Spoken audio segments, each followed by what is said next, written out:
everybody, what's going on? Sean Ziegler here, and I got another unboxing for you, but this is a different one.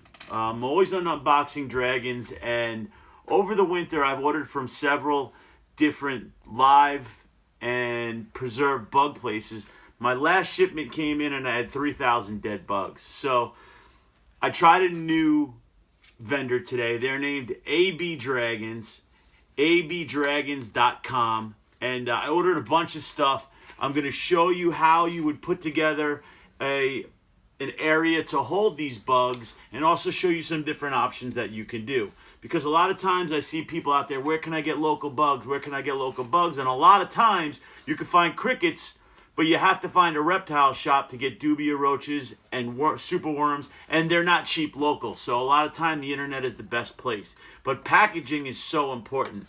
So they package really nice. They had 2 heat packs in here, and they give you a message that says, when you receive your bugs, sometimes they go into a dormant phase when they're cold. So they might not be dead. So what you want to do is let them sit in your house for a little bit. Okay? Don't automatically assume they're dead. Let them sit. A lot of times with superworms especially, they'll start to come alive. The first thing I bought I'm going to try is, I read a lot about these things called Pro Bugs online. And what they are is pesticide-free, organic, preserved bugs. And you use 1 pack per feeding. They have them in dubias, they have them in regular worms, and then they have them in superworms. So I'm going to give these a try. I mean, they're super convenient. I guess for animals that require motion for them to eat, these probably wouldn't be the best idea, but they're super convenient, and it's self-contained 1-pack feeders. So these look really nice.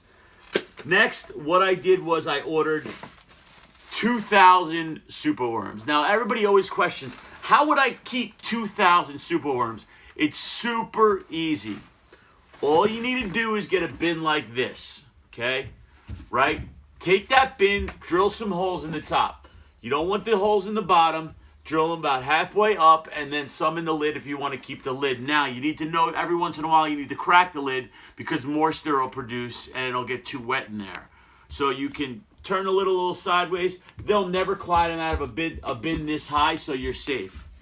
What you want to get is just regular old-fashioned oats, okay? Just plain old regular old-fashioned oats. You take your oats, just dump them in there. Okay, and with 2,000, I'm going to use the whole entire container. Okay, there we go. That's plenty for 2,000 bugs. Next thing you want to do is just get a potato. Take the potato, just cut that potato in half. Be very careful with your knife.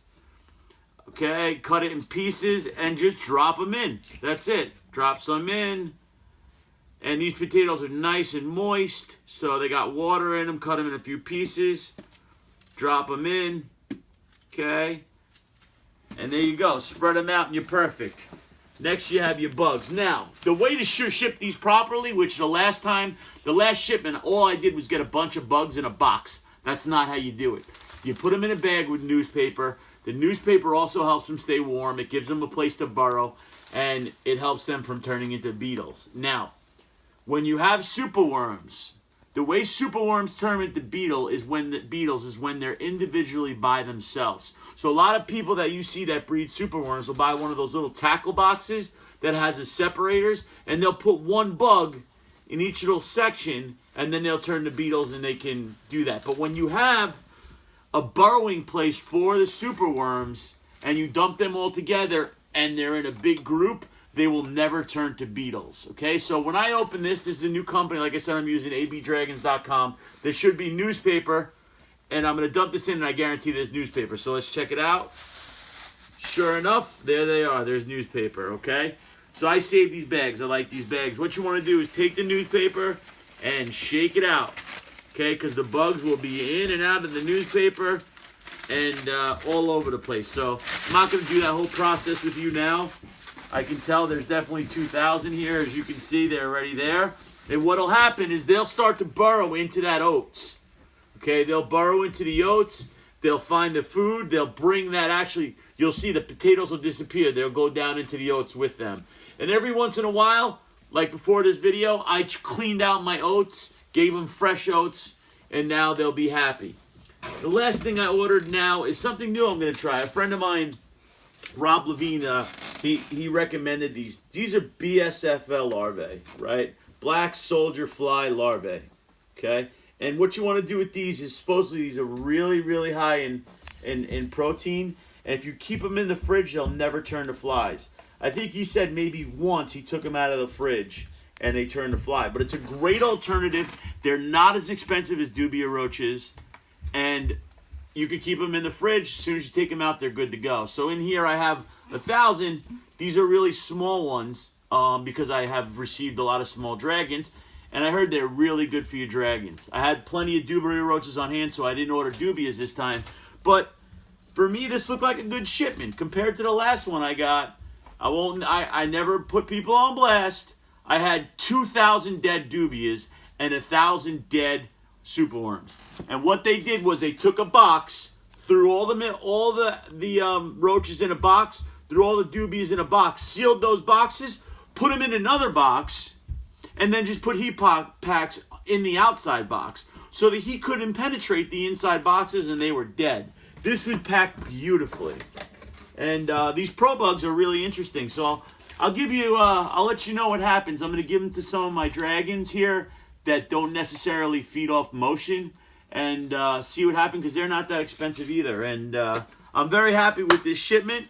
That's how you hold a lot of superworms in your house. If you have any questions, message me. I have a lot of people that message me with questions every day. Again, this came from abdragons.com, and they were free shipping too. I paid for this order, so I don't do, I'm not getting anything for doing this video. I do it literally for educational purposes. But I think I ordered this on Tuesday, and it's already here on Thursday, and I didn't pay anything for shipping, so that was pretty good. And maybe next time I'll try them for dubias. But again, I got a lot of cool stuff. That's how you store superworms. Superworms are a great feeder. I usually do superworms in the afternoon. I'll give 2 or 3 for like a lunch treat. And yeah, so I'm trying some new things here. And there's nothing wrong with experimenting, people. You don't have to stick to dubias all the time. You don't have to stick to superworms all the time. Vegetables are great, but you should supplement different things in your dragon's diet. And this was a cool unboxing. I hope you learned something. This is how I store my superworms, and they last forever. I barely ever have any dead superworms. Sometimes you'll think you'll have a dead hollow superworms, but superworms also shed. So don't think you have dead superworms and assume that. It means they're growing, getting larger, and they're shedding their outside skin. So if you enjoy this video, give it a like.